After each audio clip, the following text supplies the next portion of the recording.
जो संभल की घटना है वो बहुत ही शर्मनाक और देश के अंदर इस तरह घटनाओं का हम पुरजोर विरोध करते हैं और निंदा भी करते हैं। रही बात कि जिस तरीके से वहाँ पर जो घटना घटी है वो कोई अचानक ऐसी घटना नहीं घटी कि लोग इकट्ठा हुए और वहाँ पे सब कुछ हो गया। ये इसमें एक सरकार की एक बहुत बड़ी चाल है। चाल ये है कि जिस तरीके से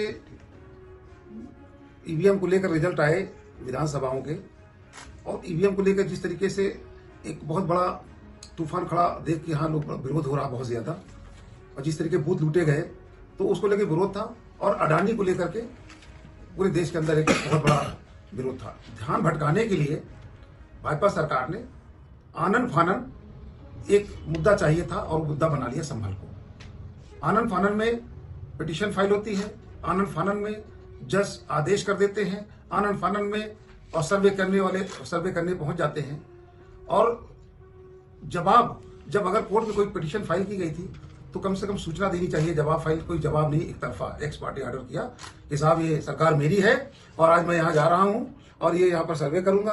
तो सरकार की जो इस तरीके से संविधान विरोधी गतिविधियां हैं, एक तरफ तो भारतीय जनता पार्टी सरकार कहती है कि हम संविधान को मानते हैं और दूसरी तरफ संविधान की धज्जियां उड़ाती है। क्या संविधान इस बात की इजाजत देता है कि आप पिटीशन फाइल करें और दूसरे को ना सुना जाए, आप एक पार्टी ऑर्डर कर देंगे? क्या इसकी इजाजत संविधान देता है? लेकिन संविधान का सबसे ज्यादा मखौल उड़ा रही भारतीय जनता पार्टी। मैं संविधान की बात आई तो एक बात मैं बताता चलूं कि संविधान, हम जो हमारे माइनॉरिटी के लोग हैं, अल्पसंख्यक लोग हैं, मुसलमान लोग हैं, ये हमेशा भारतीय संविधान की कद्र करते हैं और उनकी सुरक्षा भी करते हैं और भारतीय संविधान के दायरे में रहते हैं। कोई ऐसा हाथ में कानून नहीं लेना चाहते। लेकिन मैं पूछना चाहता हूं कि जो भाजपा की सरकार है ये संविधान में कितना विश्वास करती है कि आपने फौरन उन निहत्थे लोगों पर गोली चलवा दिया। कमाल हो गया जी। अगर उपद्रवी आए थे, रोकने के तमाम इंतजाम थे, लेकिन आपने उनको उकसाया और उकसा करके उनपे उनकी हत्या की। गोली कोई ये नहीं पुलिस में मुठभेड़ में गोली मतलब चली, वो उन्होंने एक साजिश प्री प्लान्ड ये था दंगा, और उन्होंने दंगा पुलिस और प्रशासन के लोग मिल करके सरकार की इशारे पे कराए और वहां पर हत्याएं 5 की पुलिस वालों ने सरकार की इशारे पर। तो ये 5 हत्याएं हुई है। ये देश के लिए बहुत शर्मनाक बात है।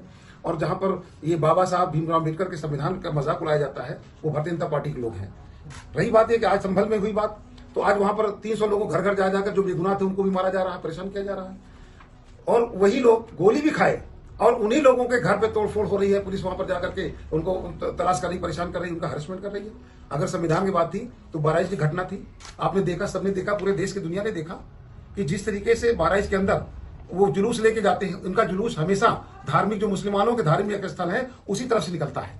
और एक वो भी बहराइच दंगा भी प्री प्लान था। अब उनको कुछ नहीं मुद्दा मिला और वो झंडा लगा था, उस पे साहब आप चढ़ गए नोचने लगे, पैर से खोदने लगे, तभी कोई कुछ नहीं बोला। आप किसी घर में घुस जाओगे, घर में जाकर के आप किसी घर में लूटपाट करोगे, वो वाला घर वाला क्या कब तक बर्दाश्त करेगा? अपनी जान बचाने के लिए तो कुछ डिफेंस तो कुछ करेगा। और हुआ ये कि वहां पर एक शख्स मरा, किसी गोली से मरा, उसने मारा, किसने मारा ये तो मैं नहीं कह सकता, लेकिन उसकी देहांत हुआ। लेकिन उसके बाद जिस तरीके से वो जुलूस में भारतीय जनता पार्टी के गुंडों ने जिस तरह का तांडव किया कि बहराइच के लोगों के रोए थर्रा गए, और उन लोगों ने घरों में कैद तो छोड़िए, उन्होंने बाहर शरण लिया जाकर के अपने गांव से बाहर लिया। 50 गांव जलाए गए, 50 गांव लूटे पीटे गए। एक अगर हत्या हुई बीजेपी के कार्यकर्ता की तो 50 मुसलमानों के घर लूटे जलाए गए। और आज 5 हत्या पुलिस वालों ने शासन प्रशासन के इशारे पर 5 हत्याएं की है, और उल्टा ही उनके परिवार के रिश्तेदारों को पुलिस वहां परेशान कर रही है। इस तरह घटना की मैं निंदा करता हूं।